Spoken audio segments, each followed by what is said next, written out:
Good evening, Trinidad and Tobago, and across the globe. Welcome to Real Talk Corner.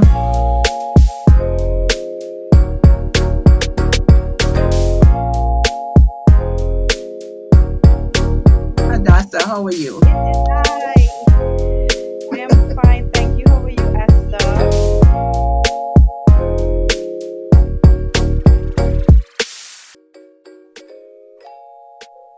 Good evening. This is Real Talk Corner, and I'm your host, Dr. Esther Cruickshank, where conversation sparks change and every voice matter. Tonight we are talking straight and bold facts, and I'm happy to be here this evening. Yours truly again to all our, followers and to all our guests and to everybody on this wonderful Tuesday evening. I trust you all had a wonderful weekend. You can share about that as well. We like to have it real on this station. It's called Real Talk Corner. And yes, we have a lot for you in store this evening. My co host is going to be joining me momentarily. But right now, let's get into the action. What are we doing? What are we talking? What is happening in Trinidad and Tobago? Um, a lot is taking place. And I first want to start out, what is trending right now? This young man that got killed, 14 years old Zion. And it was really sad. It's sad when anyone lose their lives at a very young age because I believe you lose the opportunity to really live what God has put you here to live. And sometimes people would say maybe that was their purpose. And there's so many who have lost their life at a very young age. But let me just say this because there is so much that has been said about Zion. A beautiful young child, innocent, came into this world innocently, but the environment. I was listening to a clip someone sent me talking about his environment, his family, and so on. But I really want to share what is my thought about it as we go along. So let me take this time to welcome each and every one of you again. Take a moment to share the live, okay? For those of you tonight, we are giving away 2 tickets for that cruise on Friday the 18th, which is this Friday. And, as you call in, we would see who is going to get that ticket. So we are giving away 2 tickets tonight, and we're going to be giving away 2 tickets on Thursday. So if it is that I feel moved, I may just give away the both 2 tickets each. All right, so that you can prepare yourself. But actually, I'm looking forward to this show this evening. I'm looking forward to talking with my co-host. I always say without her, the show might be boring because I don't think I'm that exciting in talking, but I like to deal with the facts and I like to deal with it real. I like to deal with it according to its agenda. So let's get back to what I may say Zion. Let's get back to Zion's death. And when I heard of this situation, I was really moved because, I mean, you saw where this young man was in some videos with all these weapons, gallerying himself.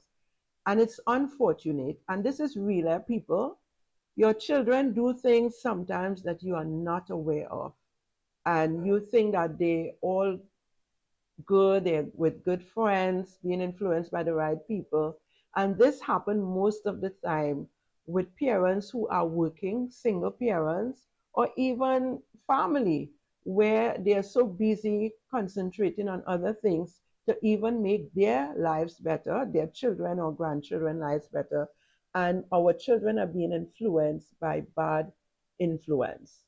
So send your comment. Let's talk about it. What do you think is the reason for our young people today getting involved with bad companies? Um, I may have a different view on it. One of the things I believe is that as a parent, you have to set rules, you have to set some ground rules, and you have to ensure that it is being enforced. You need to supervise your children. At 14 years, you're still a child.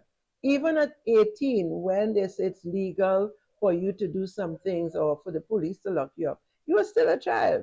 You're still thinking childish. You're not yet grown up and mature. And I think even in your early 20s, you do a lot of foolish things and Sometimes you regret it if you are able to live to regret it, because today a lot of our young people are being cut off, being killed based on their environment and so on.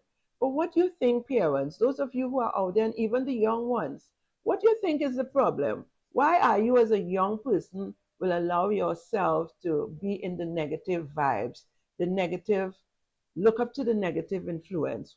Tell me why. I mean, in my days, it was different because the community is the one that brought up the children. So whatever you did, you had auntie and nana and everybody was around. The neighbors, they were looking out for you. If your parents were at work or not at home, everybody was looking out for you. Today, I think it's a more selfish environment, everybody to themselves, and that is so detrimental to our population, to our young people. They need to know that somebody is looking at them. And it mustn't be the criminal minded persons only. Our young people need to know that they are persons with good intent, good agenda, wish well for them, wants the best for them, that is looking out for them. But I don't think we have that in our space, in our communities today. We have gone far. I mean, it took me back when I heard of his death. It took me back to when I was a child. You couldn't do anything, and your parents wasn't aware of it. It doesn't matter. And we didn't have telephones. We didn't have, the system that you have today, where you have WhatsApp and Instagram and TikTok and all these social media platforms, and so much telephones. You had one phone in your house if you were wealthy enough to afford one, and in some cases, none at all. So let's talk about that, because he's not the first, and I'm certain he wouldn't be the last. But we can talk about it to help somebody, help some parent or parents to understand what should be done to help, curb the murder rate that is happening amongst our young people, because it is our responsibility, right? Crime should be everybody's business. I know we talk about government, and we talk about, the prime minister, and what he or she is supposed to do. Yes, they have a very important role to play together with the Ministry of National Security and so on. But we, as parents and family members and communities, have a great part to play as well in curbing the crime situation. So I don't know if anyone wants to call, and let's talk about that. The number to call is 782-6145. While I wait on my co-host, we can have a discussion on that. The number to call is 782-6145. And let's see what is going to come out of this conversation. What you think we are not doing that we should be doing to curb crime within our community. And I always say, while I wait on one of you to call, it starts from our home, from the house, because some people don't have a home, they just have a house. Let's be real. Today we don't have home, we have house. Yeah? So what do you think is missing, or what should be done for us to curb our young people getting involved in criminal activities? Because we are seeing too much of it over the past years. Too much of our young people with a lot of intelligence are losing their lives to criminality. So let me talk by the time, while I wait on someone who is brave enough or think that they have a solution, or just want to make a suggestion. Yeah, what should be done? I believe, first of all, we have to supervise our children. I know it's difficult. I know we have a lot of single parents, and I know, you have to work to feed those same children, to maintain the lifestyle, to put food on their tables for them to eat, because sometimes, because of the lack of meals and so on, you find you have these young people going out and looking for their food, looking for their dollar. You hear them talking from time to time. As children, we didn't have to look for the dollar. We were anxious to play marble pitch and morale and hopscotch and those things. But today, it's a whole different environment. So, what do you think we should be doing in today's world, in our community, to help curb the crime situation? You can WhatsApp as well to 7826145, or you can call. You are going to be live, 7826145. What do you think we should be doing? Because, I mean, my last child is over 30 years of age, and I have no problem whatsoever with how she was brought up. That doesn't mean that they take all the advice and all the counsel that you give them as an adult, but at least I never had to go in a courthouse for her, or, had to be watching over my head because of who she is involved with when it comes to friends and so on. So let's have a conversation on that. I want to hear you. You can call 7826145 if you have a comment, if you have a suggestion, if you think you have the answer. Let's talk about it this evening, because clearly we have lost touch with our young people. We have lost touch with how we were brought up, and probably don't want, to instill those values because we found that it was too strict for us. I know the ministers in the Ministry of National Security, especially the present ministers, I know that they are going to be and are doing what is necessary behind the scenes to try to curb the crime situation. But one of the things I want to say is that putting young people behind bars is not the answer. There must be some sort of council, some sort of area where you can have them and train them. The young people are not being trained, not even by their parents. I think some of the parents need to be trained as well. So, what are your solutions? What are your suggestions? Nothing is cast in stone, but we can talk about that. And in the meantime, while I am waiting on calls or a WhatsApp, I'm checking to see if anyone is sending anything. There is nothing here as yet. We would continue. Do you think that the politicians have a great part to play in criminal activities, in our young people being killed, in our young people not having values or having someone to look up to? Do you think it's the politician, the way they behave in parliament, the way they behave outside, the bashing of one another, the things they say to one another? Do you think that has a part to play in how our young people behave today? I don't know, but I would suggest and I would say, based on my opinion, it has a lot to do with our leaders, politicians, leaders in the faith-based organization, and a lot more so our parents. Parenting has gone through the door, gone through the window. There's no parenting anymore. It seems as though everybody's just doing their own thing. And the woman is looking for a man to sustain them financially. The man is just looking for what they need, which most of us will know men need sex. They don't want to settle with one woman. According to the scriptures, they just want to be playing themselves, dropping their seeds all over the place. A lot of the men, okay, and the women are not even thinking clearly, because just what he will do to you or to someone else, he'll do the same thing to you.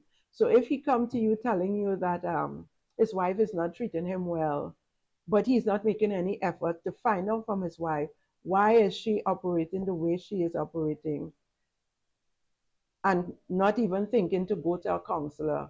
When you ask men to go and be counseled with women, with their wives or their spouse, as the case may be, their companion, whatever you want to call it, they are not interested. They tell you most times no. Most times the woman alone come to be counseled, and the men doesn't want to. They're not interested. All right, and this thing is not something that just dropped from the sky. You have to be able to put both heads together. The scripture says, and I read the Bible, the Holy Bible, two shall become one. But we're not seeing that in today's life. As something go wrong, we're ready to give up, we're ready to curse out, we're ready to say the worst about each other. And our children are there and listening to us, paying deep attention. And, in some cases, they learn how to manipulate the parents. They do it one side with the mother, then they do it with the father, and then they hear the both of you argue and complain and cuss and fight. So they really do not have any good influence in their lives. They listen to some music. Sometimes I don't have a clue of if I hear a word that I could understand, one word that will be good. A lot of cursing, a lot of foul language, a lot of gun talk, a lot of wine and jam and wood and pussy and all kind of stuff you hear, but nothing that is with substance for our young people to listen to. And I'm not saying all young people are that way, but um, you have a lot of that happening. I think I'm seeing, okay, I'm seeing, let me see if I could read this WhatsApp. Okay. All I see is hi, good evening, Doc. I didn't see a name. Okay, this is Alice here. I believe one, open communication, talk regularly and non-judgmentally. Let your teens share feelings. Great, Alicia. That is commendable, and that is actually it to a great extent. Open communication, talk regularly, do not be judgmental, and let your teens, let your young people, and not just teens, from 10, 9, 8, 9, 10, 11, let them be able to talk about how they feel, what they feel inside. That is so important. Alicia, thank you so much for that comment. And I want to say that's how I brought up my children. They were able to talk openly. That is one thing as young people, myself in our era, and I'm in my late 50s, we were not able to talk openly. You had to keep it to yourself. All right, or you might get a box in your mouth. It would come across as though you were being rude. I mean, it probably worked then because we were very submissive children. But today, in today's world, it's not like that. So, yes, be open, have open communication talk regularly with your children into their teens, and let them share how they feel. We have what you call peer pressure. We have a lot of things happening in the school environment. Lately, we are seeing the fights and all these drama escalating within the school environment. In my days, we didn't know about that. Once in a while, you might have somebody hitting somebody or trying to be nasty to one another, but very rare. That was one in a million. So yes, Alice, I want to thank you so very much for that. And anyone else that has any comment, any suggestion, what you think is needed more than or to add to what Alicia said, which I totally agree with, because in counseling, that's what I say all the time. Communication. Let me give you all a joke. There's a time when my last daughter, she would say certain things because I always allow them to speak, share. And sometimes, because of the old school way in here, it's like, hey, watch how you're saying that. Be careful before I give you a slap. And then I have to come back into, the new age and remember, no, you can't do those things. You let them express themselves. When they express themselves, you would be able to know exactly what is going on with them and how you can respond and assist them with whatever is happening to them. Your children must always feel and know that they can talk to you about anything without you being upset, but being able to guide them, being able to pray with them, being able to share experiences that you would have had or heard about. Okay? So it is important that we have conversations, open conversations with our children. And again, Alice says some things my parents did was meet my friends and their parents. Excellent. Share activities, pick a hobby or sport together. Online ground rules, agree on social media checks or screen time limits. Community connections, drive them to youth clubs, sports, or volunteer events. Miss Alice, you sounding as though you are a counselor because these are the things I would share with parents. But I'm so happy that you're bringing it to life here. and this is important. Um, Parents in my day with my children used, and it started there. They used to come and dump their children by me because they know that their children was well protected. There was a parent who wasn't making joke, so they would bring their children to my home with my daughter. Her friends, I was like a babysitter, put it that way, because they felt safe with their children being at my home with my daughter. But I knew all of her friends and I knew their parents. Okay? So this is very, very commendable, Alicia. And let me see if there's anybody else. Yeah? Okay, so far it's only Alicia that has been commenting, and that is so true. You must get to know your children, friends, who they are friendly with, who are their influencers, who they look up to, the movies they look at. Sometimes you need to sit with them. I know some of them may say they don't want you with them, but that is only because you were not accustomed. If you grow up your children in a particular way, you're with them, you take them to the savannah, you take them to sporting activities, excuse me, you take them, to games and so on, to sports and all of that, you find that you would create a bond with your children and they would be able to tell you everything because you ought to be your children's best friend, their parent, but also their best friend. They have to know where to draw the line as a parent and children, but also they are able to talk with you, talk to you, and know that they're not going to be getting buff, but you're going to guide them. You're going to, have that conversation with them, and if you don't know what to say to them, you will tell them, listen, I really don't know, but I will get back to you. Okay. So it is very important for us, to have that one on one with our children to avoid what we are seeing happening today. It is too sad. We are losing too much of our young children, especially the male. Too much of our male. I mean, I see in the female, the girls coming right behind them now. Okay, they are getting involved in all kind of craziness. But parents, teach your children how to pray. Excuse me, how to go to God, how to talk to God as well. It's important. They must understand that there's a supreme being that is there to help them as well. So there's a scripture in the Psalms that said, when mother and father forsake you, know that the Lord will take you up. All right. So, I want to move on to another topic. We want to take a break first, and I want to move on to another topic. But let's go to our break, and we'll come right back with another topic tonight. Good evening, Trinidad and Tobago, and across the globe. Welcome to Real Talk Corner.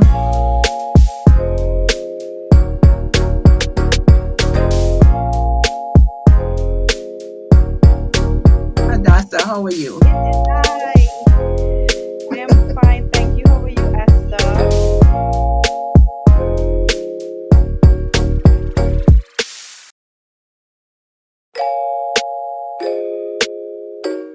Good evening, Trinidad and Tobago, and across the globe. Welcome to Real Talk Corner.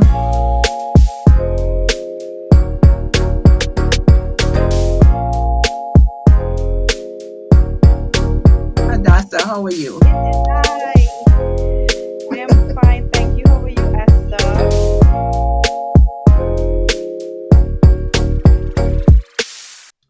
Okay, welcome back. Welcome back. And the topic I really want to get into this evening again is the UNC internal election for a political leader. And yes, our political leader is putting her hat back there. I don't think there is anyone brave enough or who is willing to champion, uh, going against her because she's doing a marvelous job. I don't think there's anyone else yet that is ready to take the mantle of our beloved Honorable Prime Minister and political leader of the United National Congress. So she definitely have my support. I endorse Mrs. Kamala Prasad Bissessa, SC, for the political leader position of Trinidad of the United National Congress, who is also our Prime Minister, of course. All right. So, having said that, there is a call for our government, our present government, to do something about crime. And I mean, we all are anxious and we want a lot of things happening beside in crime. A lot of things we want to see happening. But consider this: for almost 10 years, the PNM government have been here. They have been ruling this country. They have been damaging this country. They have been mashing up this country, mashing up our our family system. Everything that you could think about, the People's National Movement as the government, the past government, made a havoc. They mashed up everything. Those who benefit would be the elites and those who are friends and family and financiers in that case. But I am saying, let us have patience. UNC government is not even here 3 months as yet. We really think that in 3 months we would be able to clean up what the PNM has done in 10 years. That is impossible. I don't even think God in his wisdom, ultimate wisdom, unless he destroyed the whole earth, like he did with Noah in the ark, put the righteous one in the ark and then drown out the whole place or burn up the whole place. Because you have all these, think about it, it's a decade. Young people who were 10 years, grew up 20 years. Look, we had a 14-year who got murdered. He would have been into the system, behaving in a particular way, and his parents wasn't even aware. So I am saying, you see PNM and their propaganda, and all the PNM leaders and MPs and all of them who bump in their gum, I want them to hear me. You all stop being foolish with foolishness.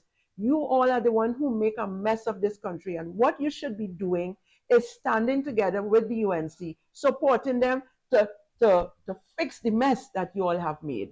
But I know you're not going to do it because this is politics. But we don't expect everything to happen overnight. You have to have a plan, and they have a plan. The UNC, under our honorable political leader and prime minister, have a plan together with the ministers in national security and so on. They have a plan, but we can't just expect everything to happen. Listen, Mr. Roger Alexander, I know he have a plan. People would say all that they want to say. The PNM MP say he was a dunce and talk about deceased Eric William, Dr. Eric William, what he would have think. Well, he could have think whatever he wanted to think, whether he in the grave or wherever he is. That is not our concern, because the corruption and the downfall of this country started under him. Okay? So where PNM is concerned, this is my opinion. To me, they're very cultish. You understand? To me, they are a bunch of cultish people, right? And they love to propaganda. They like to talk old talk. They like to make the followers feel as though they're concerned about them, when clearly they're just using them. The rhetoric that they play on them is phenomenal. It is. But it's time, people, that you all wake up. Just imagine they're protesting now, pretending to be protesting with the poor people, with the people who they are allegedly assume is being dealt with evil by our prime minister. A woman who have a heart, I just say she have a heart like God own. One who cares about the people of this country and is working. You all don't have a clue. If that woman get 4 hours rest every night, she getting plenty. Excuse me. Okay? But you all need to wait. Forget. Stop listening to the PNM. Stop listening to the hierarchy of the PNM. They don't care about us as citizens. They only care about themselves. And this is why in the last show, I said I was disappointed in Miss Beckers, right? The leader of the opposition. Because it appears to me that she just is another puppet. I thought that she would have been different. I really thought that she would have pulled away from what was being done previously. As far as I am concerned, all of them go there. They are puppets to a higher rank. Okay? They are puppets to a higher rank. And they're using us for their benefit. But it's time, Trinidad and Tobago, you all wake up. We want to talk race, and they love to talk race. They love talking race. Somebody told me just recently, the UNC in power, and the this and the that and the other, or the African and whatever. Let me say this to some of you all. The Indian community, like I shared on Friday, was disgraced, was put to shame in my era as a child growing up. They took advantage of them. They were not counted as nothing, even though I tell people I grew up among them and they are my best friends. You talk about party for the Indian community, which is the UNC, and party for the African community, which is the PNM. But come on, let's evaluate. Does, however you want to say it, have ever the PNM did anything major for the African community in this country? Go right back down to 1956. Have they really did anything to empower us? Some people say we get free education. Well, everybody got free education if you want to put it that way. But have they did anything substantial for the African community? My answer to that is no. However, when the United National Congress, whether with the coalition or whatever, they have been here, we as African people, the African community, a lot of us benefited and got something. There was GATE. I remember it was so hard for me to finish my degree. But under the United National Congress, I got GATE and I was able to finish not just one degree, but 2 degrees. So listen, you may not like me for saying this. Some of you might want to say a negative, which I don't care about really, because we know the truth. Those of us who are, should I say, educated, those of us who are understanding, we know for a fact that we had free education. Yes, but under the United National Congress, it was something that done for us. Hello, good evening. This is Real Talk. Good evening to you. What a very informative program it is tonight, you know. I would like to give my view on one, you know, what is happening in my country. Go right ahead. I would like give to your say name, this. please, if you don't mind, or where you are calling from, if you don't want I to am give your name. actually calling from the east, Tunapuna, Okay. actually St. Augustine. All right, great. And my name is Asha Shakti Maharaj. I'm not afraid to say my name. Okay. I want to Hi, say Asha. I am the granddaughter of the late Doon Pandit, who got an award. Okay. Who was honored by the Queen from Arima. And he get the highest award, the MBE award. And he is the late Doon Pandit from Arima. And, you know, also my husband got the award from the Honorable Prime Minister, Mrs. Kamla Prasad Visesa, in the year 2014 for the award of community service. I myself is very much involved in helping by reading the Hindu philosophy, the Patra, as we say. And I do not charge any money for it. I do it for everyone. You know, that's my community work for my husband. Firstly, I want to congratulate our Prime Minister, a strong woman. Yes. A woman who took 10 years, sat down and take it from everyone. But I can tell you, I gave her courage and I told her, don't give up. And I want to say this, that this country, the PNM get a licking that they didn't expect. They get a shock. They get a shock of their lives.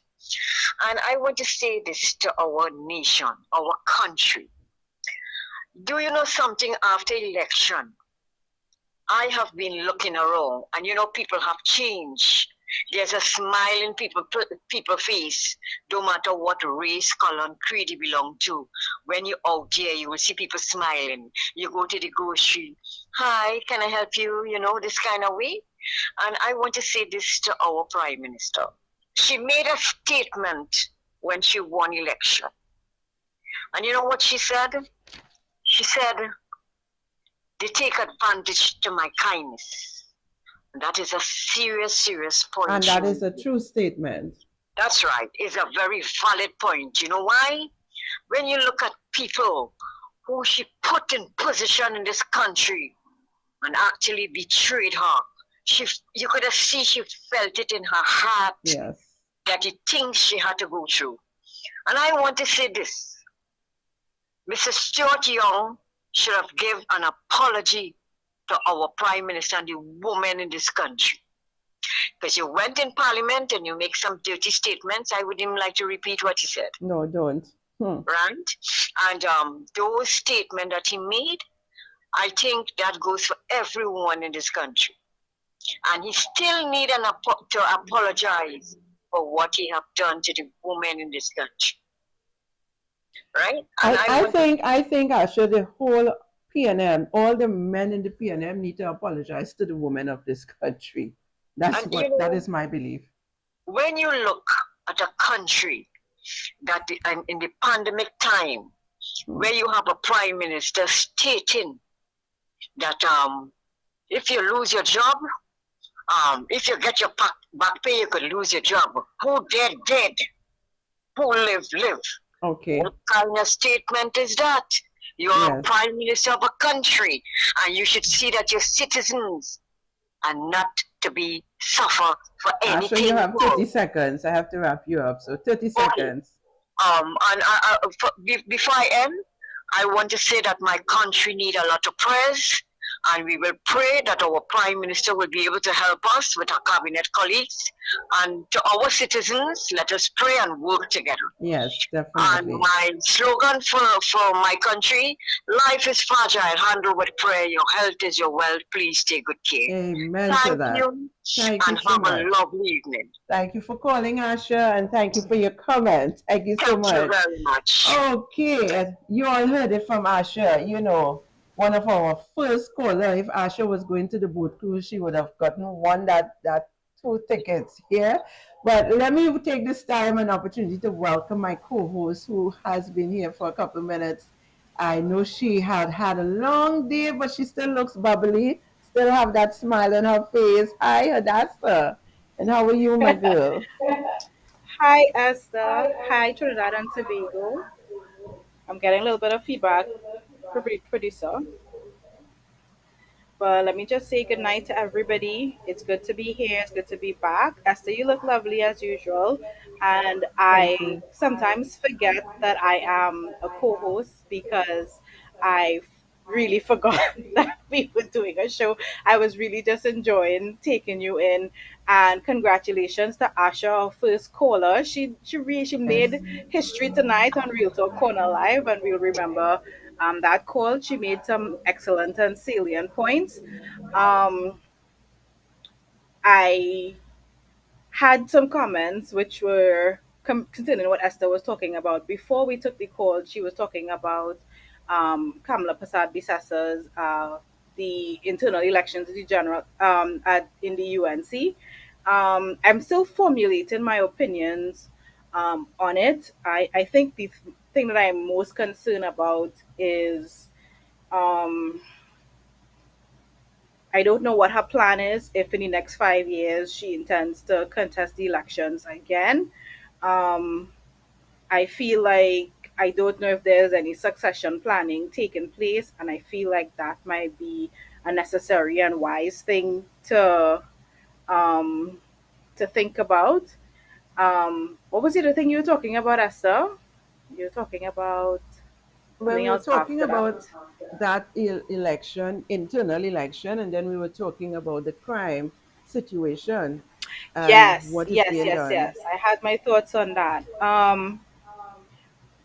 Well, first of all, I don't think Roger Alexander um, gave the people any like false hopes or anything. He did say that it would take 6 months for the country to start to see a reduction in crime and to feel the effects of the things that they are putting in place as a new administration. he has admitted that he really thought that there would be more infrastructure and more things in place that they could hit the ground running. He said that they met nothing. He said it was empty. So they have a lot of building to do in order to implement and execute these plans, which I could completely understand. Having sat under a PNM administration for the last 10 years, we know that they were not doing anything in terms of crime. So it does not surprise me that there was nothing to build on. Um, Crime is a very iffy thing, and I can understand when people feel um, like you're toying with them, or when you use words like hold strain or to have patience, when it could actually mean that you could go outside just to water your plants, or you could go to the grocery to buy a bread and you could be held up or worse, right? So crime is a very iffy thing, but I do want to say that I do have confidence that something will be done. I could not say that under the PNM because they always chose jokers for that very important position. We had Fitzgerald Hines, Mr. Sleeping in Cabinet in Chief, right? Who would buy wooden ladders for the TTFS and things like that. So I expect better and I expect greater. And I feel like I am willing to give the government the 6 months that they asked us for, and that was the expectation that they set.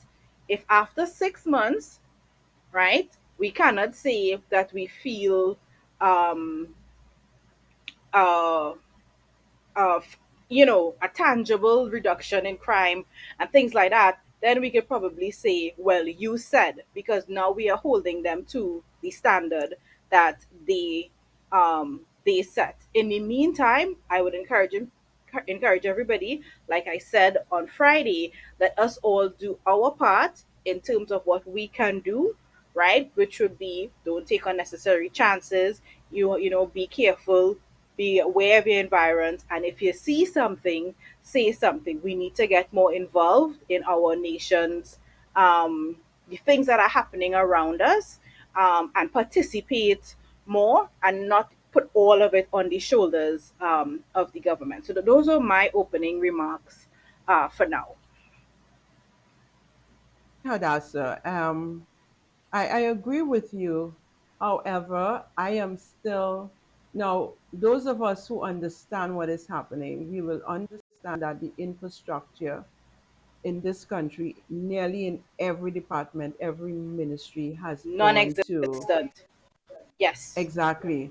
So it's Non-existent. not Yes. only with crime, not only with the Ministry of National Security, it would be in Yeah. housing, especially education, the Ministry of Education, Yes. social development, community development. Yes. Nearly every infrastructure has been broken down to naught. And Yes. whilst I agree with a 6 month, I'm saying it's like a ladder or starting a race.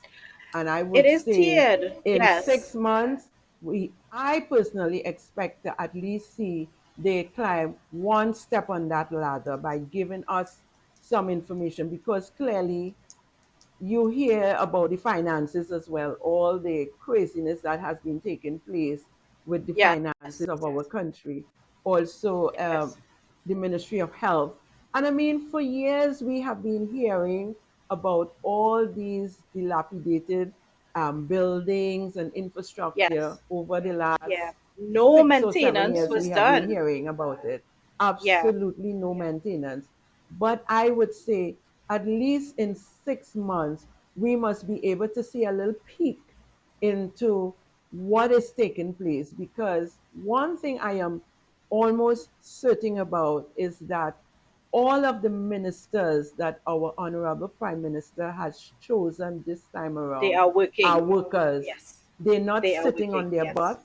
If they No have ifs or buts or any of their maybes. own Yes. agenda, they hiding it very well, because I'm telling you, you are seeing them out there. They are doing the work. You are seeing it on social media, and Yes. they are working because they don't have a choice in the matter. They have to No, they work don't. And because Esther, let me nothing just is say, working. Roger also said, oh, let me have some respect. Mr. Alexander also That's said right. that he's the first minister of, well, Homeland Security now, who has ever spoken this much sense. He said that it is going to be a very tiered approach. He said it is not just about crime and going into communities and arresting people. He said we need to deal with the socio-economic aspect of it, right? So he talked about what is actually taking place in homes and um, the Ministry of Homeland Security working with social services and things like that. And he also spoke about making sure people are employed, and making sure they have jobs that they can go to. So they are not just looking at it as, buying more cars and things like that. They have already equipped these police officers with bulletproof vests, and he's talking about incorporating um, the body cameras, and he's talking about incorporating the technology.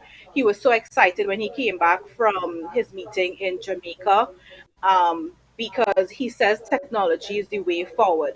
He is the only minister of in this area who has ever spoke about actual things that he wants to implement, and he's the only one who was brave enough to put a timeline on it. So I do want to give him credit for that. And that is where I would say my confidence comes from. I forgot to mention that before. So he is definitely leaps and bounds ahead of the past administration in terms of understanding that crime is not just, people don't just say pick up a gun and decide to go and shoot people. There are reasons, there are covered, that has to be addressed if we want to see the complete eradication of this thing.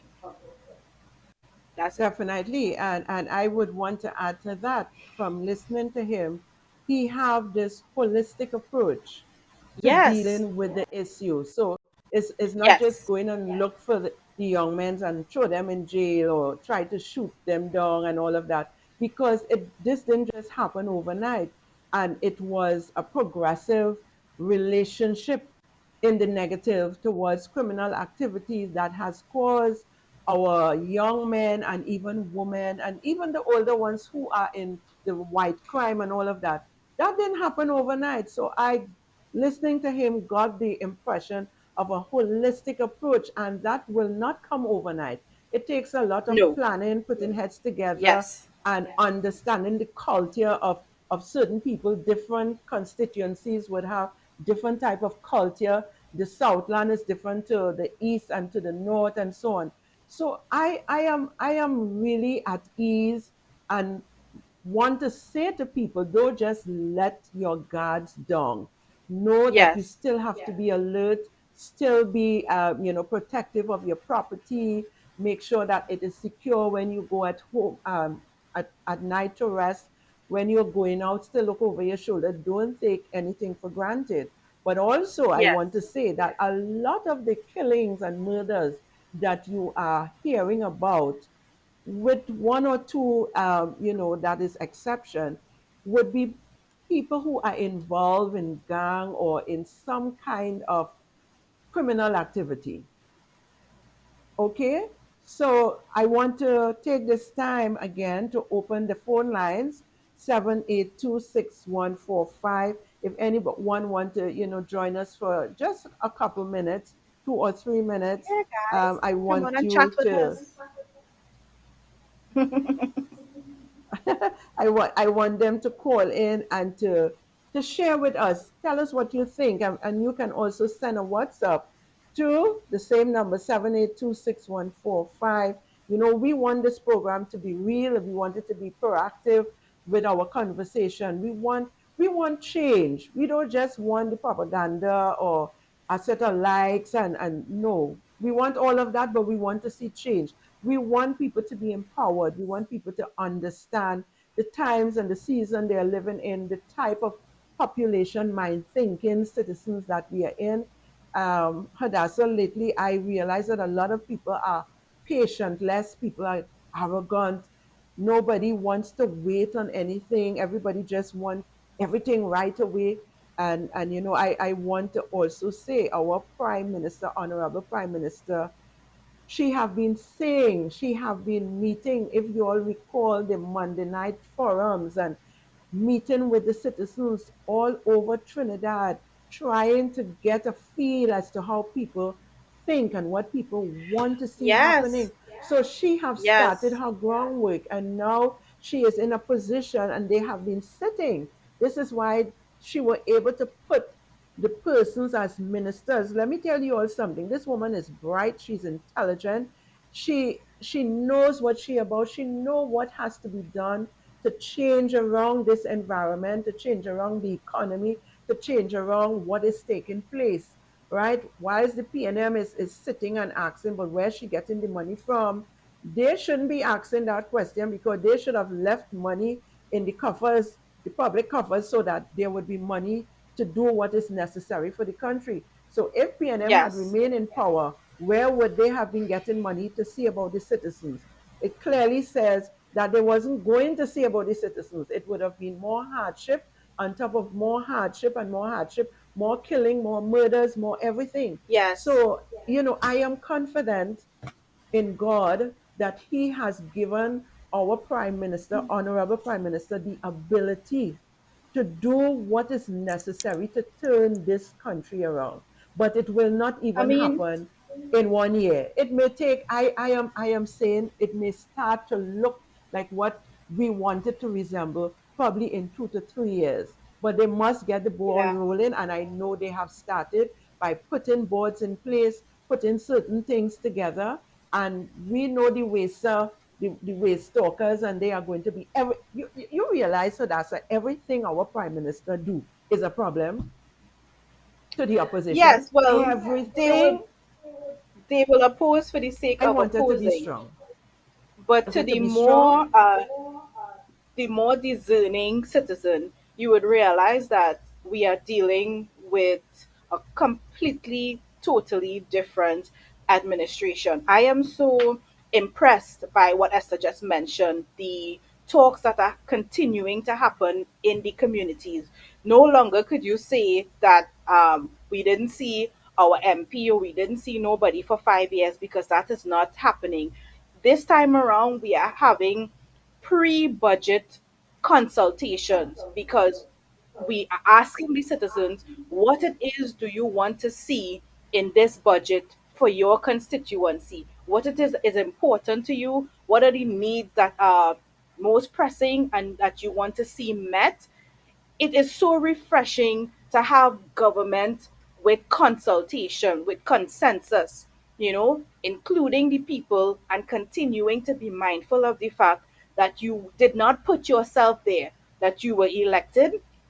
It is so refreshing. I also, going back to crime just very shortly, this week there was a little bit of traffic on the highway, but it was because they were fixing all the cameras that the PNM would have installed that were not working. They are fixing all the cameras to make sure that the operation center could be operational again and effective in terms of crime. So the government is definitely working. It is not going to happen overnight. It is not like flipping a pancake and they're done. It is going to take time. It has to ruminate. It has to marinate, but we will see it.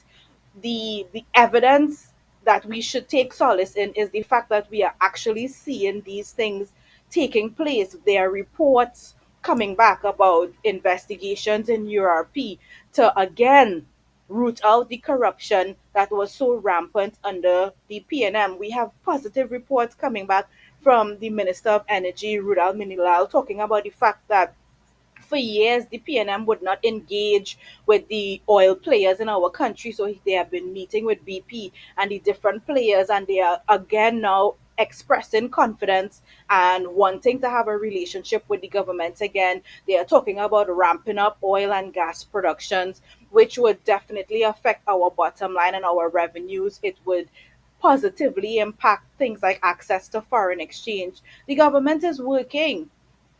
The government is working. If you are looking for things to complain about, you could always find out. You could always find it, but it depends on what you are focusing on, right? It depends on what you are focusing for. And there are naysayers who, I don't know, it just seems that that is their portion in life, to get up and to be upset and to quarrel. And these people have so much voice and they have so much things to talk about. And while PNM was sticking their big toe down their throat, they said nothing. They stayed quiet and they take it, right? Yes, yes, Which is, definitely. it is such a, I do understand that. Don't worry. But I want to put our country on alert. You see, the PNM is hurt that they have lost this election. They have lost the opportunity to continue their frustration on the poor. They have lost the opportunity to continue taking the man on the ground for fools and thinking that we would continue to just put them back there. They got 2 terms and they were in their glee, thinking that we would have been so stupid enough to put them there for a third term. No, they started off with the CPEP, all right? And everybody gets sent home, and the prime minister this evil and wicked, and they start to protest, but they realize they get jammed in a corner because all the fraudulent actions of their contractors and all their financiers who were there came to light. It was brought to the fore. So they hush on that and look out for them people. Trinidad and Tobago, they're going now with the crime because there are still murders taking place. There are still criminal activities, and it's not going to just disappear overnight. And Hadassa, you said That they is the started the highest process, the level of process of the hypocrisy. process of putting the cameras in place, fixing them, making sure that they are working. That Yes, is that is part of the process to deal with the yes, crime. Because if those things are working, for how long the PNM have been there, they never saw it fit to fix those cameras because they didn't care about solving crime. But the no, UNC government is here and people, they're going to deal with it. So look out for them and the propaganda. They probably will come out and start a protest now because too many people are being killed. They wouldn't consider how much was killed under their reign and their governance, right? So yes, I want Trinidad and Tobago citizens, do not be fooled, don't be foolish. Wait, have patience. In the meantime, do what is right. Protect yourself, but it's coming. The time is going to come when criminal activities is going to be solved. I have that faith in my Prime Minister. I have that faith in Minister Roger Alexander and the others who are working together in the crime department yes, to ensure that citizens are safe. They are putting things together.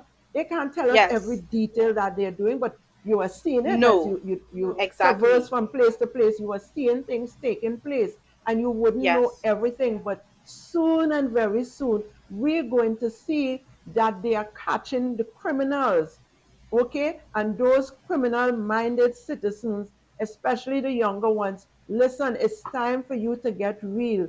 I know the gangs are terrible. There are sometimes young people want to get out and they can't because of the threats that is made against their family and so on. But that too would come to arrest because I have faith in the ministers of our government now under the United National Congress government that things is shortly going to be happening. It's going to rapidly be happening because they're not sitting down. That's the thing. We may not know all that is happening, but they're not sitting down. They are working and they are working for us. They're not working for themselves alone. They are working for us. Under the PNM, they were working for themselves. They had all the security details with them, so nobody can touch them. They didn't care about us who kill us. And even if they knew you, if you died, they just come and make sure you're dead in the coffin and say goodbye and they're gone. And they have all the details, security, police, and whatever around them to protect them.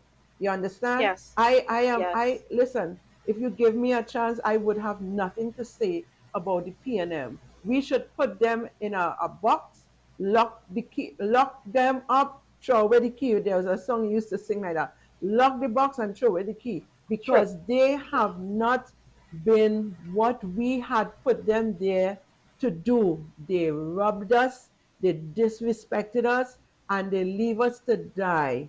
But here is our Savior after God, the United National Congress, under the leadership of our political leader of the United National Congress and now the Honorable Prime Minister, Mrs. Kamala Prasad Bissessar. So I don't really care what anybody have to say. What I want to say is that you all need to have patience. I know it is hard. You all had patience for 10 years, as Hadassa said. There was nobody talking as though there was a big toe down in your throat. But all of a sudden, everybody finding their voice to talk and to say this is not happening and that is not happening. You all got to wait. Sit down, cool yourself, drink some water, mind your business, and wait because things is going to happen. I want to take a break at this point in time. We're going to be right back and we will session. Good evening, Trinidad and Tobago, and across the globe. Welcome to Real Talk Corner.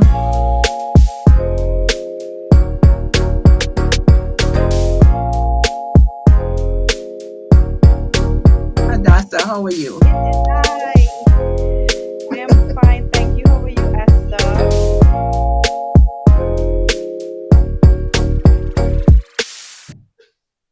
Oh, welcome back. Welcome back. Isn't this an interesting session we are having here?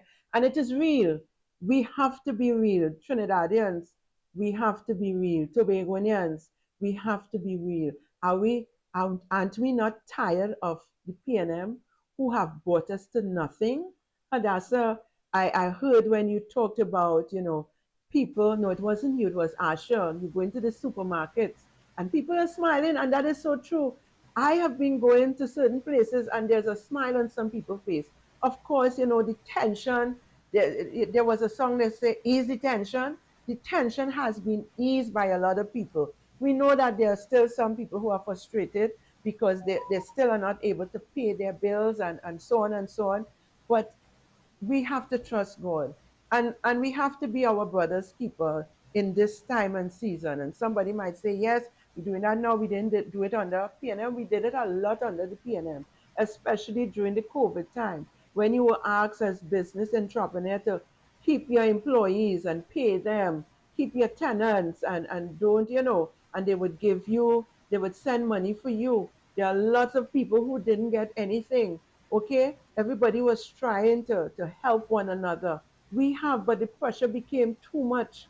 It became too much. And the last part about it is when they put this Mr. Stuart Young, when they baptized him into being the prime minister. That was the worst I've ever experienced in my life living here in Trinidad and Tobago. Somebody who I personally don't believe worth it. Somebody who is disgraceful in my eyes with respect to how he treat with others, how he deal with others, how he deal with women, the things he said, even in the camping trail, he was disrespectful to people. They don't want to hear you, they don't want to hear the people on the ground, they just wanted to win again so that they would be able to fulfill what they were there to do, which is to pull their pocket and to give who they wanted to give whatever they wanted to give. But I am so thankful that they are history, and I pray that they are going to be history for the next 50 years.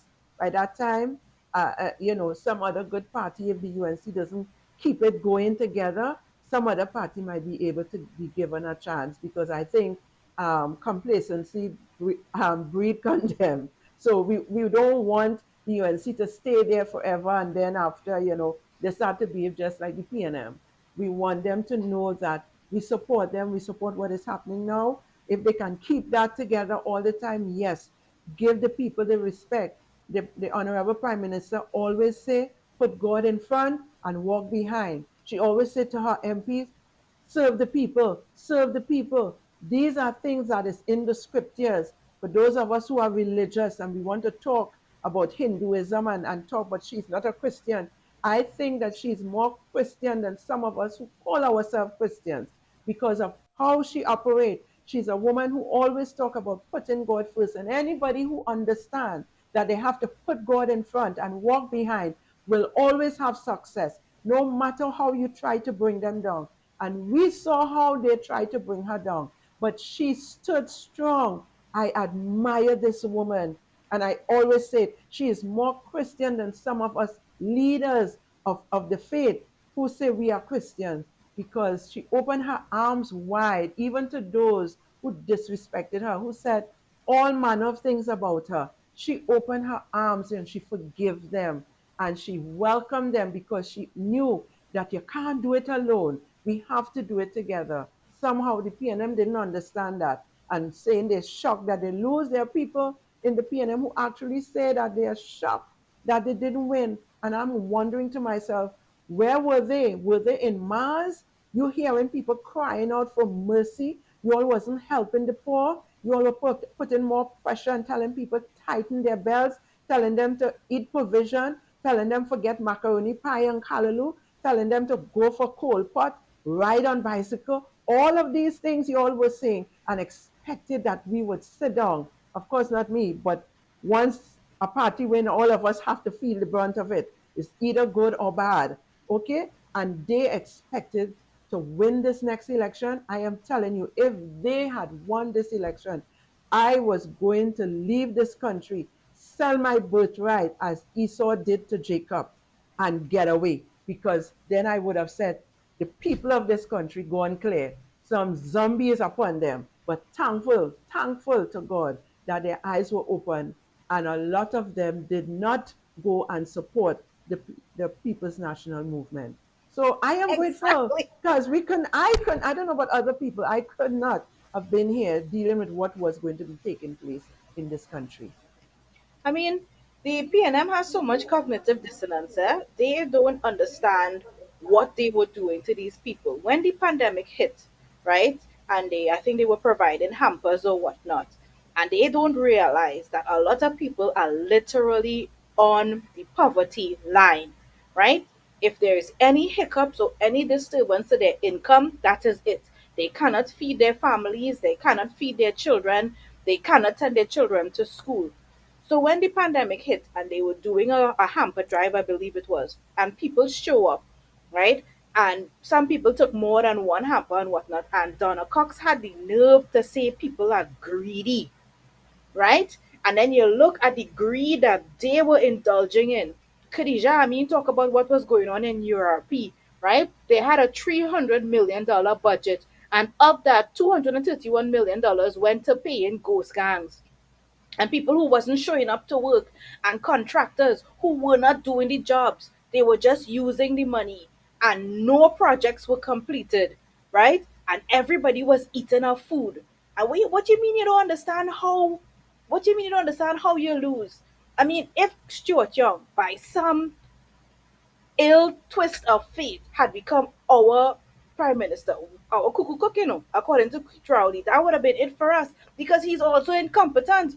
Rudal Mudilal talk about the fact that in January he bring a bill, right, in Parliament to engage BP and Woodside Energies, right? And at the end of it realized that it was a whole $7 billion, $6.97 billion, right, in error that we would have lost out of in revenue, right? That is who all they wanted for prime minister. That PNM I not don't they, think they, I they don't are think they jokers, you know. understand the massive ingenuous situation we were in with this PNM government. I They don't don't think so. understand. And it's as though now that the UNC is in power and they are bringing all this to the table, there are still some people who don't believe, and they are saying that, they're telling lies and that is not true and all this kind of nonsense. Well, they need to go and sleep and get up probably next 50 years. But you know what? We want to take a break and we're going to be right back where we'll talk a little bit more about the budget.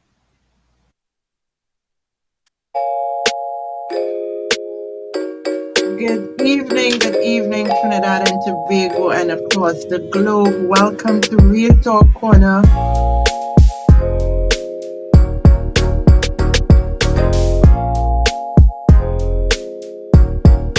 Hadassa, how are you? Hi, I am fine, thank you. How are you, Esther?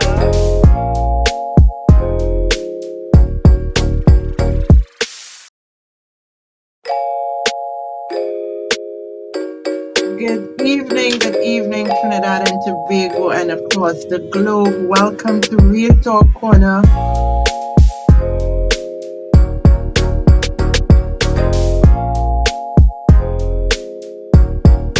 Hadassa, how are you? Hi, I am fine, thank you. How are you, Esther?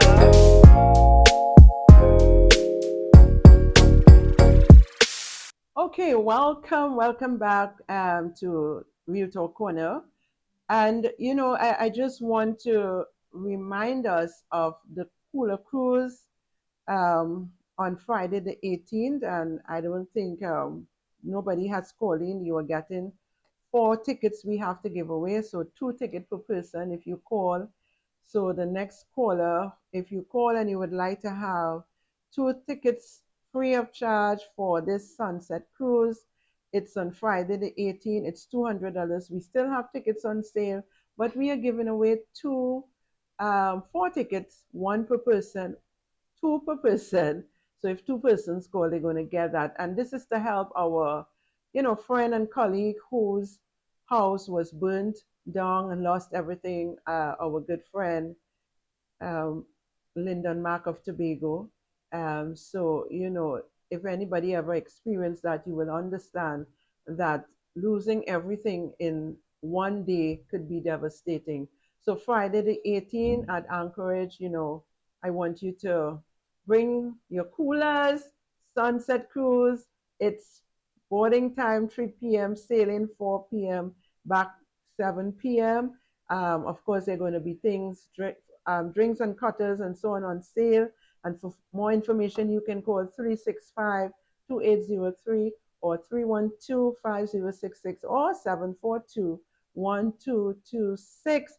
So if you would like to have 2 tickets free to attend that event, you can call in. There is no hard question. There is nothing of the sort. Just call in and say you're calling to receive the tickets for the cruise, and we will take the information and get it to you. Okay.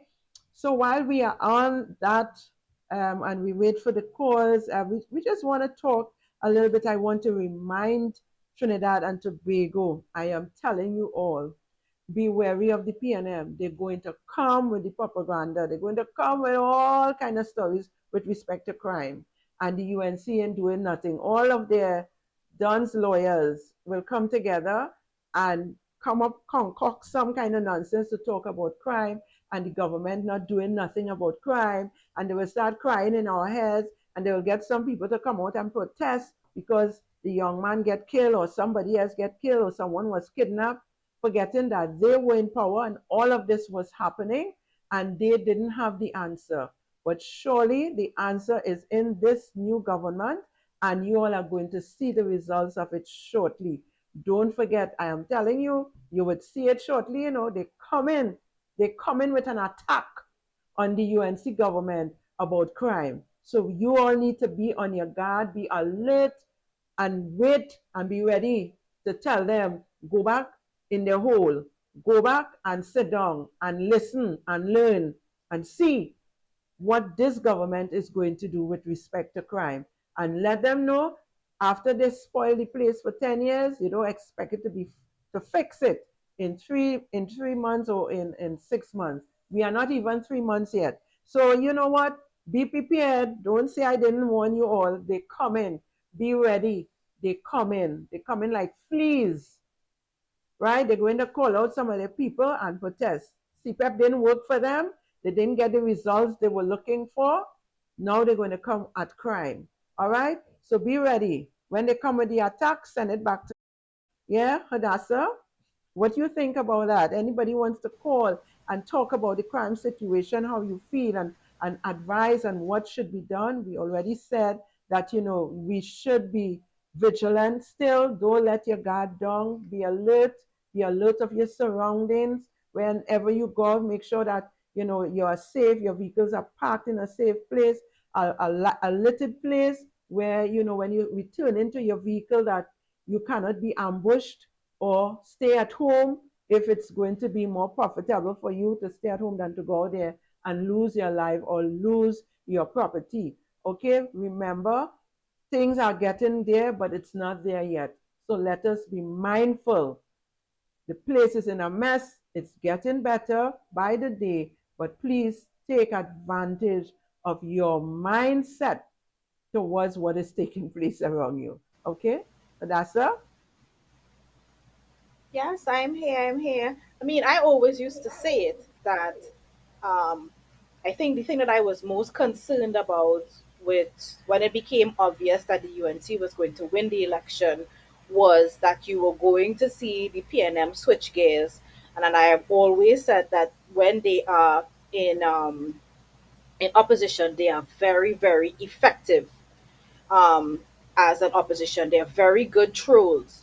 They are really, really very good at continuing to divide people, causing confusion and division and things like that. And you are seeing how masterfully they are doing it. You know, one by one, they are all of them. They are getting up. You heard what Faris Alrari said about expect pain and expect sorrow, and then Kareem Marcel talking about he declaring war, right, and calling Barry Patterath a de facto prime minister. I mean, who was more de facto than Stuart Young himself, right? But yeah, this is what the PNM is, and this is what they are. So yeah, we need to be aware of it, and people need to continue to speak. All the voices that became very loud and prominent before the election, people talking very, very confidently about who they were voting for and why they were not voting for the PNM. You need to continue to show your support and to continue to justify your vote for the UNC. You need to continue to speak it, and you need to continue to say that there was nothing for me in the PNM, and that is why I had to switch my vote. And that is why a lot of people moved this way because they were an ineffective um, underperforming advantageous government, right? So yes, I have always been really wary about them in opposition because I know how they are, and stupid people and gullible people will fall for it, you know. So we need to be very vigilant, and we need to be able to push back the many, many narratives that are going to come from all sides. People are going to surprise you. I keep talking about this lady in the Netherlands who she was always very, very against the PNM, and all of a sudden she have things to say. So you have to wonder what happened there. Is she being paid? We don't know. But how could you change your tune so much to the point that now you seem to be so enamored and you are in everything that Penny does, you are supporting it. And you have not one good thing, not one positive thing to say about our Prime Minister Kamala Persad-Bissessar. I see something is very wrong. But we could shift our conversation now. We could talk about what we hope for in terms of the budget and things like that. No, I am not ready to shift yet. I want the people to remember what I said on Friday when I talk about the fraudulent contracts at CPEP. I want them to remember when I talk about Penny, all right? And what she as well is aware of. Don't think that none of them, any of them is not aware. The fraudulent contract with friends and family and officials of the PNM. All right, don't forget, I told you all this. You all remember last week on Friday gone? Take it is coming. Whenever we talk, it is coming. I have lost all confidence in the political leader and opposition leader of Trinidad and Tobago, Miss Penny. I really thought that she was of a different cloth. I really thought that she had a little more value and worth to herself and her name. But it showed me on that particular day last week that she is just as gross and as, did I say dunce or dumb as all the others in the PNM who have gone before and those who are still to come forward. I mean, come on. A diplomatic of this caliber is in our country. Why would you all go out there to protest? And protesting for who? Not for the poor people, not for the people who needs it the most.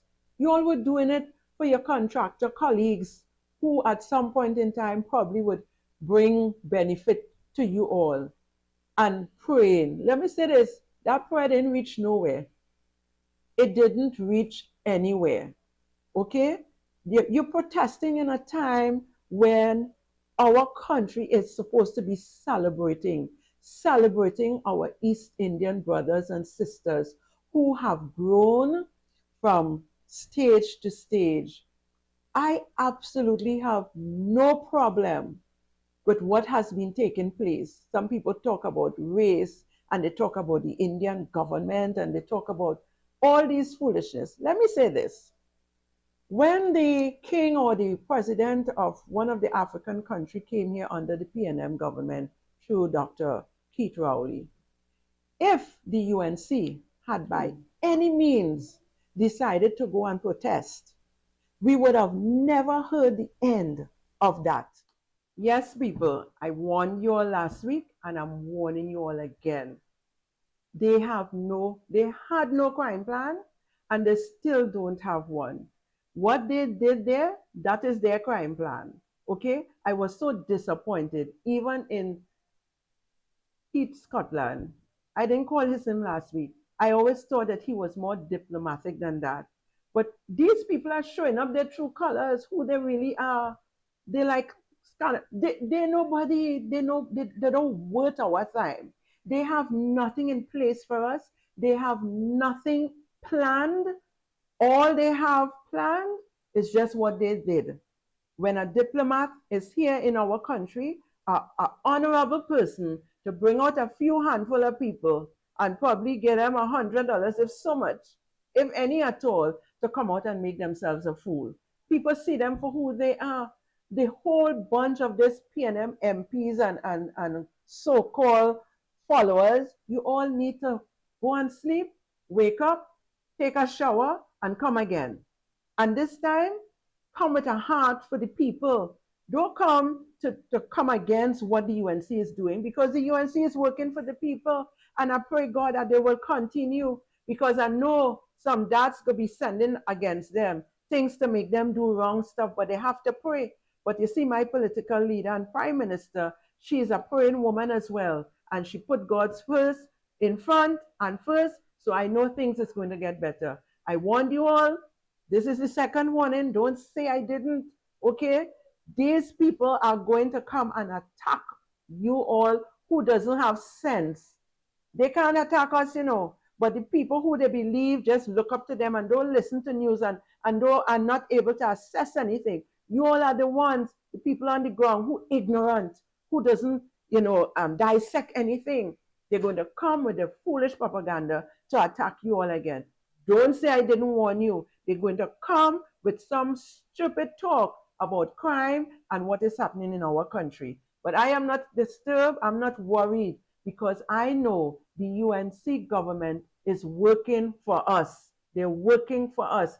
And like the song said, when UNC wins, everybody wins. And I hear some of them start to talk about that because they start the card race game nonsense, right? Everybody win, because think about it. Those of you who had to pay, those of you PNM supporters, and I'm not against you for supporting your party, your diehard party, but if you had to pay property tax, you know what? You win. You don't have to pay that again. You win because you'll get better health care. You win. Your child will be going to a school that is going to be renovated and decent, acceptable for teachers and your children to sit in. Have you all ever visited some of those schools where a teacher dress up nice in their suit and in a smelly classroom, a classroom where it have all kind of filth? Those of us who work in nice office space with air condition, those teachers don't get that. But they want to talk.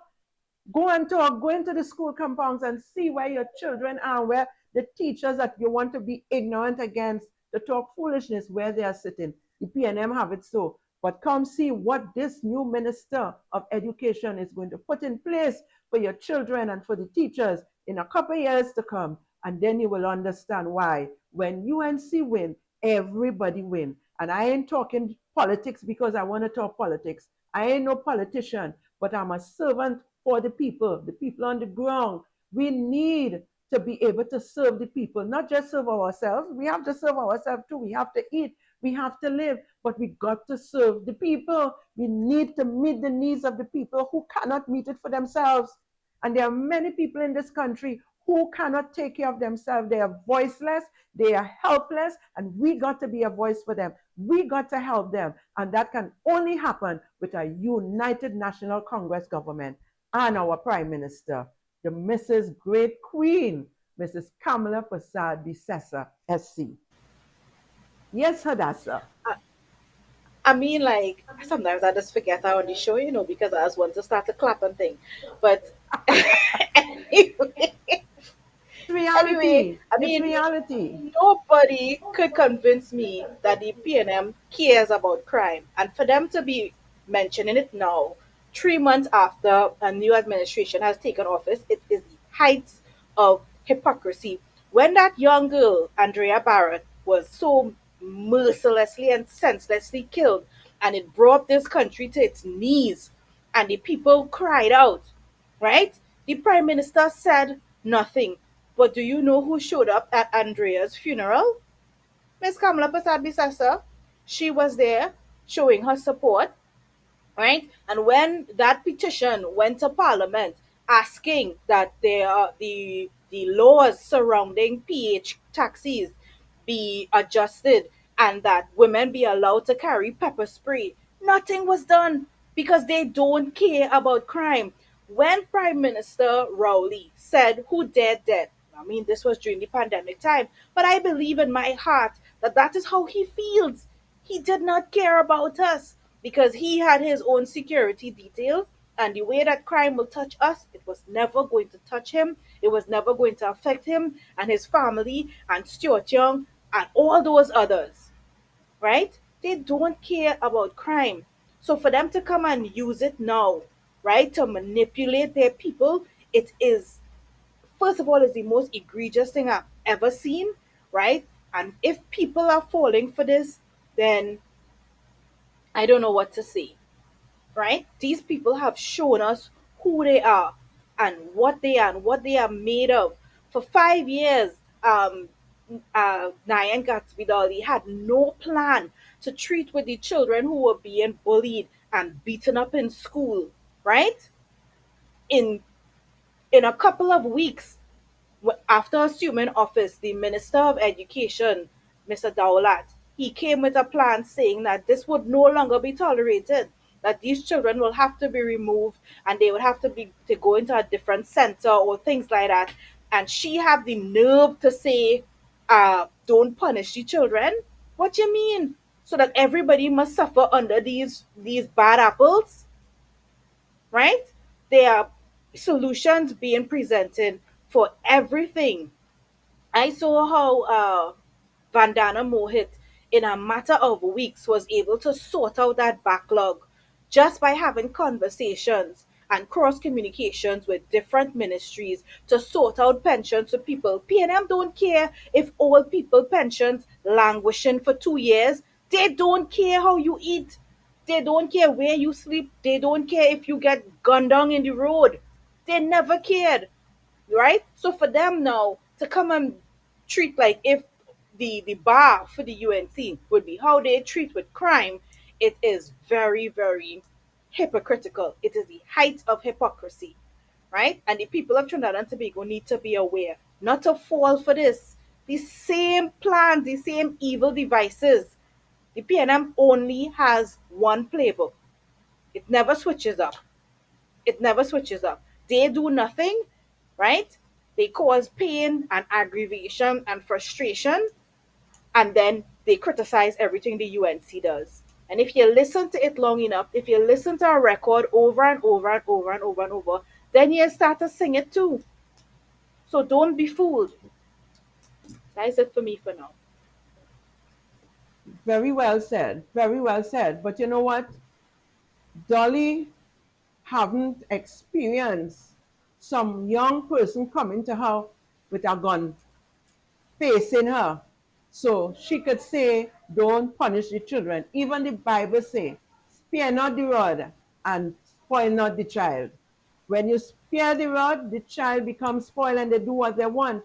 And it is time that parents take back the responsibility, get the ability to hold your children together, train them, have conversation with them, and talk with them like you never did before. Those younger ones, the ones who already stray, there is not much you can do for them. They may just lose their lives or they may be put in prison. Which one, I don't know. Excuse me. But for those younger children, parents, I am telling you, start talking with your children. You might be busy going to work, but what would you give up to lose, to have your child with you or to lose their life? Give up some time, give up a couple dollars for working late, something, and make sure you spend time with your children. Miss Dolly could say what she wants. She could say what she wants. No, they don't care. Listen to me, eh? People need to understand when we talk about the PNM and the UNC, it's people. And those people who has been elected or who is the hierarchy of the PNM, they don't care about people. Okay? They don't care. And if they do, well, they definitely haven't shown it over the last couple of years. The UNC show you clearly the first couple weeks in power when we had the flood. You have Minister Amin. Study. You I mean, had listen, Minister Jolene John, and all these ministers were out there with their boots. It reminds me of 2010 when the UNC, the coalition, come into power, when the Prime Minister, Mrs. Kamala Prasad Visesa, was in her boots, not even days. It's as though every time she comes into power, the water comes to clean and flush out the country. They were there out there. Have you ever seen Dr. Rowley put on boots and get outside there? I can't recall that. If he did, well, I never saw it. Okay? Forgive me if I didn't see it. But I've never seen him nor his ministers putting on boots, walking in flood to go and give people hampers. You spoke about Gunnar Cox. And I recall when I was giving out hampers to, there were family who wanted more than one. They say, Claire, they say, Doc, that one bag, that is one day from a family. How could you exactly. say people greedy and people Yeah. whatever, all your heartless set of people, and these people are back in the Senate, back, thankful to those who still see the need to vote for them. But I'm telling you all, this time around, the, I don't want to say what I want to say here because Hadassa, I might be getting a pre-action protocol letter. So let me hold my Go peace. see. But what I want to say to people is you all need to open your eyes and see. Open your ears and listen carefully. Know the difference. There is a difference. A leader who cares with minister who cares about you. And if some of them don't, at the end of the day, you would see what is going to happen because she made it clear. And a opposition, a leader who talk here, them just talk here, but they don't care. Okay? So if you all need to weigh the scale, get the balance, and see and understand what is happening. We have 5 years. But after that 5 years, I am certain this country is going to be turned around. You all wait and see what propaganda they will come with because the last time they came with email gate, all right? Wait this time, and when they come, let's slap it back in their face and tell them, rock on the other side because we're And be not going ready. to Yeah, put you yeah, all yeah. back here. Don't make the mistake. I'm telling you all from now, they're going to be coming here. I sure they're strategizing together with what they can come at to make the UNC look as though they're not doing anything. But I would say this to the UNC ministers and senators and my prime minister, don't be intimidated by no one. God didn't give us a spirit of fear, but of power and the love that flows from your heart for the people of Trinidad and Tobago and a sound mind to do what is necessary for the people of Trinidad. Even if they get vexed, later on, they're going to come back and praise you. They will thank you. So the harshness might be now because there is much to acquire and to get this place ready for us to enjoy what we really should be enjoying in life. Wicked PNM, that is who that young man should be calling wicked. The PNM supporters, not the supporters, but the PNM hierarchies, the MPs, that is who Kareem should be calling wicked. You're wicked to your own self. But you know what is, my brother? I still love you, and I hope your eyes will open and you would see one day Mr. Kareem. You would see I one mean, day who is really the wicked one. yeah. I mean, let's talk about how they continuing to play the race card. So it You was like recently tired of talking about proposed. that? No, it was recently proposed that they are going to be changing the age for being able to drink alcohol and to use marijuana and things like that. And that's one thing. And then, um, right, so people were talking about, well, how would the bars or different places be able to identify people who are of age? So Roger Alexander simply said, well, you would need ID, right? So what's his name? Calm Imber Jump Up and Ball. Well, oh, how that is a archaic, regressive thing to ask people to have ID with them everywhere. I mean, Calm Imber, nobody going and mistake you for 25 years old. What you talking about? We're talking about the people who this actually applies to. And yes, if you are going to a party, you're going to a fete, or you're going to a bar where you may be partaking in alcohol, then yes, carry your ID. That is not regressive. That is done all over the world, right? So, and then the other thing too was Faris Al talking about the fact that the law changing surrounding the use of marijuana would affect the young Afro Trinbagonians men. And I'm like, but how he could get so bold and brazen to say something like that, right? And are you trying to tell me that you so concerned for young black men and their access to marijuana when your government was the same government who did not write proper legislation to allow these same young black men to profit off of marijuana? Right? So you change the law, you could allow them to use it and to smoke it and to mess up their brains, right? But they could not profit off of it the way the 1% could in terms of opening dispensaries and things like that. I don't understand the PNM sometimes, I really, really don't. And I'm like, who was that message for? Who was that message for? Right? And my whole thing is, I am not out here to tell people how to live their lives or anything like that, in terms of when you should be drinking alcohol or whatnot. But I think it is something that we should definitely have a conversation about in terms of what could potentially be the benefits of rolling back the age limit, right? So that your brain and your prefrontal cortex could develop, and that you don't develop vices that could put you in financial strain and things like that. Because this is what these things do, right? So I don't understand why does the PNM feel that they need to object for the sake of objecting, even when the proposal itself is a positive thing for anybody. This have nothing to do with race. In my experience in Trinidad, everybody just use marijuana. I had an uncle who used to sell it, and you would not believe the type of cars that used to pull into my grandmother's yard, right? Right? Coming from Westmorelands and Glencoe and Alice Glen and all these areas, right? You would not believe the type of cars, right? And all the little white boys and stuff who used to be coming to buy weed from my uncle. Sorry, Uncle Joel.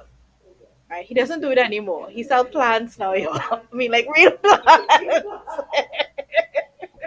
You sold him But out. no, no, no. He doesn't do it anymore. He actually he went to jail and he spent his time and he is he's saved now. So it's a totally different thing. But I'm just talking about. I remember witnessing this as a child, right? And I never understood why it is that certain substances were always associated with certain races when it is not accurate. It is not accurate. The thing about it is, black people are criminalized more for certain things that everybody does participate in it. So I don't understand, right? So let's be real. let's be real, I actually think it's a positive move in terms of whatever. I cannot say whether or not you should be drinking or you should be drinking. It is not my job to police anybody. But in terms of the potential for positive, in terms of not having young people spending their money on alcohol and things like that, and they may be in a better position to, at a younger age, probably buy a vehicle or things like that or whatnot. And by the time you hit 25 and you're more mature, you might not even have this need anymore for these things. There'll be less car accidents and whatnot. I feel let us discuss the benefits, right, instead of wanting to strike down an idea. I think it's a pretty positive thing. Definitely. We want to go to a break shortly, but I want to say this, Hadassa. That age change is fantastic. I mean, you said it, who haven't smoking weed? I smoked weed when I was about 19, 20. You understand? I But have not smoked weed. we all wanted, many people, they wouldn't talk about it. But you understand, you take, based on the influence, and people did it to study and all this kind of thing. Some people got hooked on it, and some people just take a smoke and realize, hey, that is not for me. Right? Some people was unfortunate, they were not able to come out. So I think at that age you are better able to decide, even if you try it, you know what, this is not going to work for me, or be more mature in using it, okay? Because I think it has its benefit. But at the same time, when you're 18 and 19 and you're kind of not thinking. Very few young people at that age thinks very maturely, but the masses of us, we don't think, and we could get ourselves in problem with drinking and smoking weed. So I really think, that was a good move, and I look forward to, what is going to take place with the minds of the young people when they are able to properly, assess things in a different way. So we want to go take a break now, and we'll be right back, right back. Good evening, Trinidad and Tobago, and across the globe. Welcome to Real Talk Corner.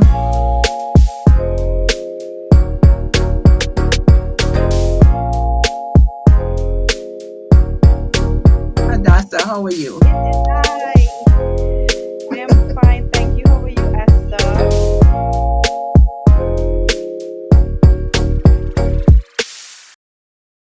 Welcome back, Trinidad and Tobago, and those who are viewing across the globe. And we have been discussing a lot of topics tonight. We talk about crime, we talk about the disrespect of the PNM government, the past PNM government, and also the opposition now, which is the PNM, how disrespectful they are to their people. I think they are a lost cause. I think that people really need to wake up. They have no respect for those of you who support them. Trust me, only the ones who have the money and the ones who, bring in something to the table, they will kind of respect. But for those of you who are on the ground, the PNM have no respect at all for you all. They cares nothing about you. They don't care whether you live or you die. They don't care whether your children go to school, eat, have a good breakfast. They don't care about that. So it's time for you all to wake up. And you may ask, does the UNC care? Yes, they do. Our leadership in the United National Congress and the government right now, they cares about our citizens. They care about the senior citizen. They care about our children. Our political leader, come on, the children's life fund is back. When PNM came into power, did they even care about that? Come on, Trinidadians, you all need to wake up. Don't let us have to be begging you to open your eyes and open your ears to hear. They They don't didn't care even nothing amend about us. it. You understand? You They could understand? tell you all the things that was wrong with it, and they did nothing to fix it. So let us wake up. It's time. And the budget is around the corner. We have Yes. the mid-year budget, and I don't know what you are looking forward to see happening, but I kind of not looking forward to nothing. I just looking forward to see change in this country in every aspect, in health, in education, in security, in every aspect. I am looking for where technology is concerned, so the young people could have technology at their fingertip. Those of us who are older will be open to learning, I hope, because that's the way the world is going now. Cryptocurrency is a thing that is going to be coming. whether it's next 2 years, 5 years, 10 years, it's going to be coming. We need to get our mind and ourselves ready for what is taking place around the world, right? And whatever happened out there comes to Trinidad and the Caribbean eventually. So let us start preparing ourselves. I want to see the Ministry of Community Development start having these programs where technology is part of the program. You know, there's have the cooking and the sewing and all of that. I want the IT to be a part of it where senior citizens could have a little understanding, because let's be real, some of the young people really don't have the patience to show us senior citizens anything. We need some courses that will show us how to use the computer, use the phone without being scammed, and understand how to navigate into doing online banking and all these kind of stuff. I go to the bank and sometimes, the bank doesn't accommodate you inside anymore to deposit money and to deposit check. They send you to the ATM. And sometimes seniors, they're there and they're not so acquainted with what is happening. And I would make myself available. I don't even watch, tell them put in, and try to show them what to do step by step. And then they will say, thank you, daughter, or thank you, mom, or whatever, because they're having difficulties and they don't have a child or a grandchild or whoever to be there with them to help. And they have to do their business.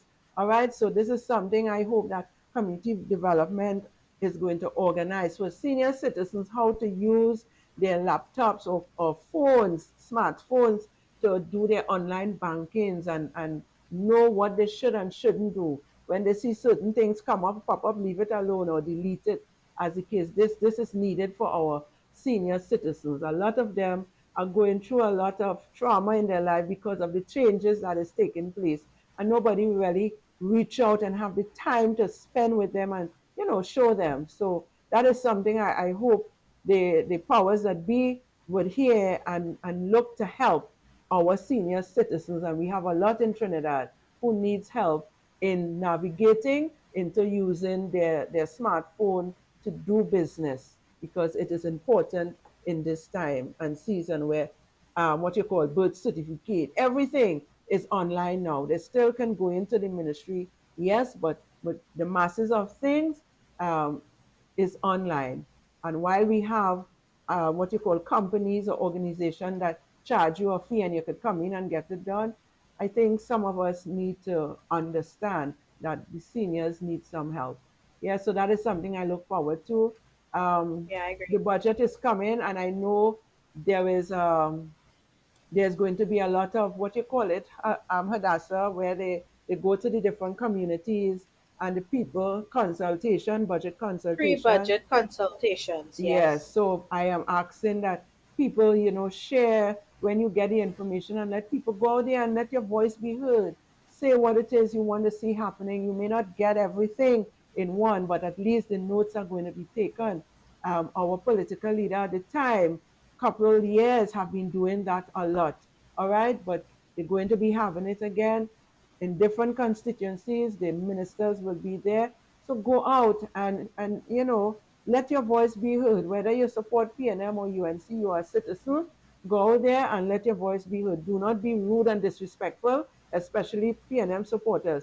But go out there and know that you are a citizen, you are a human being, and you need to be treated with a level of respect. And the UNC is going to do that. The UNC's Yeah, ministers and MPs are going to do that. Not like the PNM, yes. who have no I respect mean, for you all. this is definitely a consultative government by consultation, because you're seeing it all over. I think he's becoming like my favorite minister, but Eli Zakur, I saw that he actually had a meeting with all these stakeholders, PTSC, right? So the bus drivers and all the different people and the people who use public transportation and whatnot. And there's a video of him on social media where a lady recorded him saying she has never seen a minister this late. He was at 7 p.m. and he was in Citygate talking to people, asking them about the bus schedules and how it affects them and things like that and whatnot. So yeah, this is what this government is for, and that is really good. I remember Kamala Prasad Bisasa saying in the parliament that um, they had to repeal the revenue authority, the Trinidad and Tobago Revenue Authority. He said because she said because I got a mandate from the people, and the people don't want this, right? And the PNM is insisting, right, that it must remain, and that to go back and depend on the Board of Inland Revenue and things like that is archaic and whatnot and whatnot.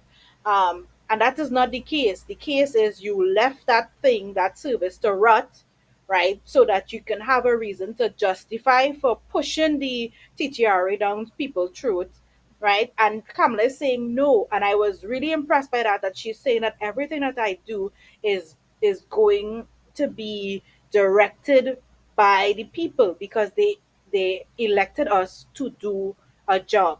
And I've never heard a minister say that so clearly and so succinctly, that I am here to serve the people and um, to do the people's bidding. So yes, we always used to say that the government not listen to us and they just do what they want and whatnot and whatnot. This is not the case. If you have the opportunity to avail yourself of one of these pre-budget consultations because they are coming to different areas, find out about it. Make sure you go and, like Esther said, make your voice heard. Right, right. Let what you have to say count for something, and take a part in your democracy. Participate on this level so that at the end of it that you can really say this is something that I wanted and this was something that I got. I really, really love the collaborative aspect of this government that seems intent on listening to the people and not just shoving things down people's throat. One thing that Agree. Mr. Zakuru talked about, I know we running out of time, but he talked about the fact that before it used to be taxis used to have to all go to licensing office in Port of Spain to do the checks on their vehicles. And now you can do it at any of the authorized um, dealerships and stuff like that to get your vehicle inspected and things like that. And what he says that that will do is that before that used to be 50,000 vehicles that used to all have to go to licensing, and now it will be spread out around the country. It's little things like these that improves your experience when you go into a government office or facility, right? Because they are Rick. thinking about how long it will take you and stuff like that. We get That's a call right. over. No, no, Yeah. So I'm really, really pleased by this because it might seem like a little thing, but at the end of it, what it's actually showing is that there is deep consideration for what people have had to endure for years, long lines and bad service, and you had to come back the next day because your car didn't get through and things like that, right? So now it's going to be spread out around, and all these onerous fees that they were trying to shove down our throats through the demerit points and whatnot that have also been stricken off, as I spoke about on Friday, and it's only six that remains, and they are all criminal offenses. So things like driving under the influence and things like that. So I'm really, really, really pleased. I want us to like maybe have a segment where we talk about our MP crush for the week or something like that, because every day I'm like, okay, I feel like I like Saddam the best. And then the next day I was like, oh gosh, Khadija, real wicked. And then the next day I'm like, oh gosh, I really like Eliza Kerr. Because they are all working. they're The all working. boots on the And ground, they Hadassa, are they are working. people centric. They are a part, Yes, they make people feel a part of, and that is good yes, governance. It's not you alone doing everything. You come amongst the people and you get information, you find out what they think about the service that is being offered to them so that changes can be made in the ministries and so on.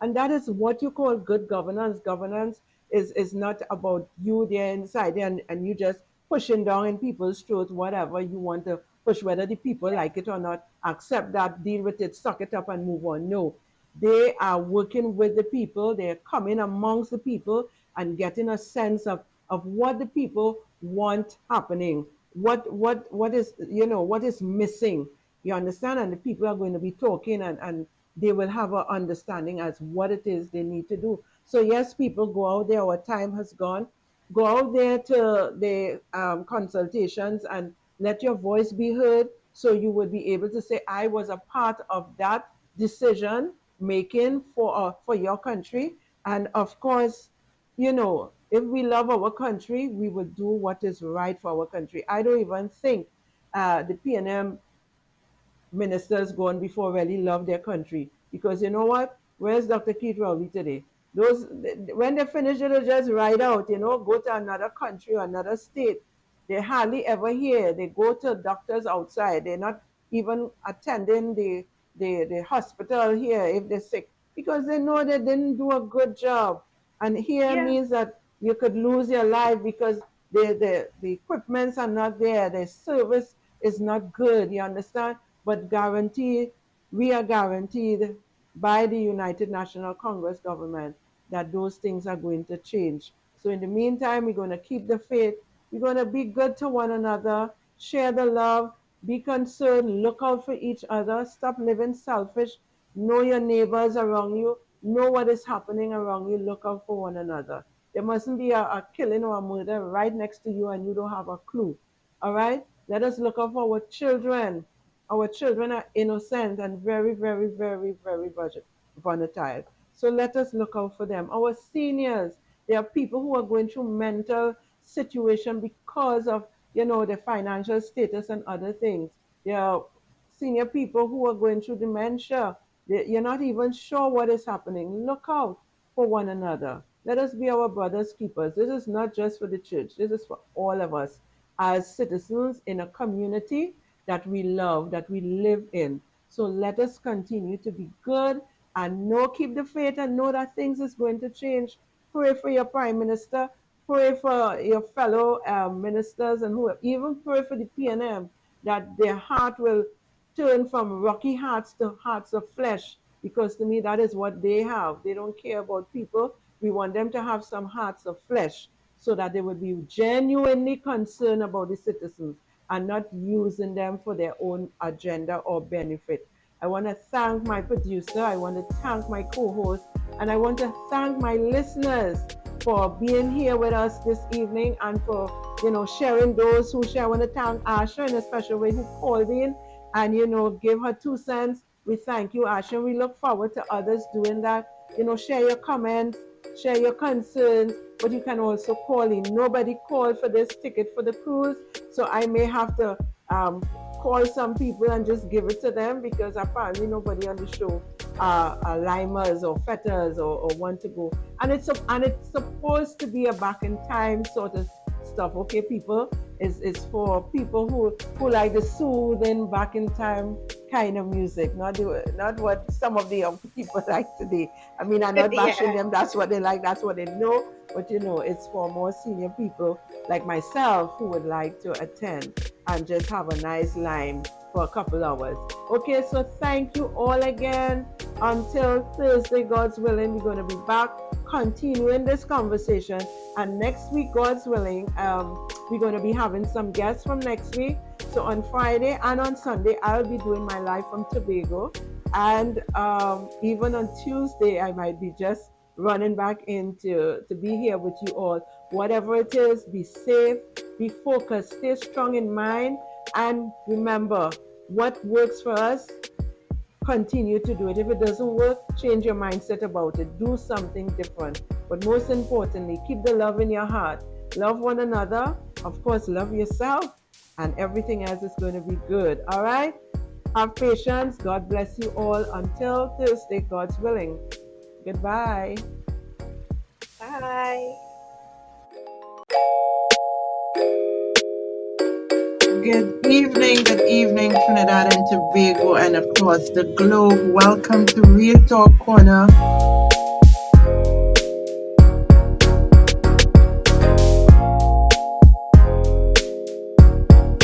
Hadassa, how are you?